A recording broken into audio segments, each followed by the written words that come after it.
अस्सलाम वालेकुम स्टूडेंट्स, मैं हूं आपका टीचर मुज़म्मिल हुसैन गुरेजा। आज हम स्टार्ट करेंगे FSc mathematics chapter number 3 integration का। एक्सरसाइज 3.8 है।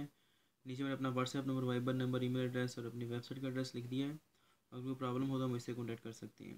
ये सबसे नीचे मैंने अपना यूट्यूब का जो चैनल है उसका शॉर्ट यूआरएल लिखा है।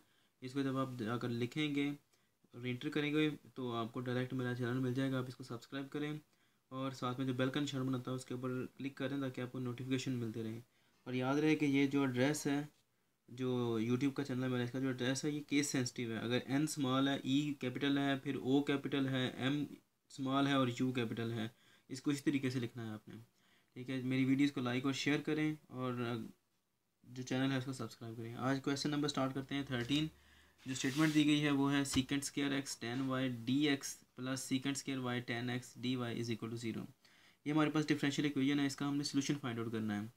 इसको भी हमने जो सॉल्व करना है वो सेपरेटिंग वेरिएबल के मेथड से सॉल्व करना है हमने।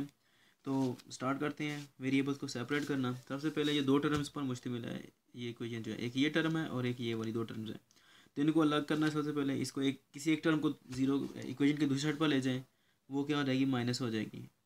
सबसे पहले ये एज इट इज़ लिख लेते हैं, d x is equal to, ये उधर जाएगी तो ये प्लस है तो माइनस हो जाएगी, minus secant square y 10x dy आ जाएगा जी। ठीक है, अब उसके बाद जैसे आपको मैंने पहले बताया था कि जो x वाले वेरिएबल हैं वो एक साइड पर और y वाले हैं एक साइड पर ले जाने, जो वेरिएबल्स हैं उनको सेपरेट कर लेना है। इस मेथड को बोलते ही ये है कि सेपरेटिंग वेरिएबल मेथड। अच्छा, x इस तरह मौजूद है तो x वाले पहले इधर ले आए, सीकेंट स्क्वायर x ये, और साथ में 10x इधर आ जाएगा, और ये याद रहे ये मल्टीप्लाई हो रहा है, इधर आकर क्या हो जाएगा, डिवाइड हो जाएगा, 10x हो गया जी। साथ में ये dx एज इट इज़ आ गया। अब y इधर है, dy इधर है तो y वाले इधर ले आए, माइनस सीकेंट स्क्वायर y वैसे ही आ जाएगा। ये यहाँ पर 10y इधर मल्टीप्लाई हो रहा है तो इधर आके क्या हो जाएगा, डिवाइड हो जाएगा, 10y इंटू डी वाई। अब ये हमारे पास बन गई है इक्वेशन। ठीक है, सेपरेट हो गए वेरिएबल्स। इसको अब हम, चूँकि इनके अंदर डिफरेंशियल मौजूद हैं, डिफरेंशियल को ख़त्म करने का तरीका होता है कि हम इंटीग्रेट करते हैं। तो इंटीग्रेट कर लेते हैं इसको, इक्वेशन को दोनों साइडों पर। 10x dx is equal to integral, ठीक है जी। उसके बाद ये माइनस साइन बाहर निकाल लें, secant square y over 10y into d y आ गया। अब जो डिनोमिनेटर आ रहे हैं इनका ऊपर डेरिवेटिव मौजूद है। 10x का डेरिवेटिव सीकेंट स्क्वायर होता है, इधर भी 10y का सीकेंट स्क्वायर y होगा।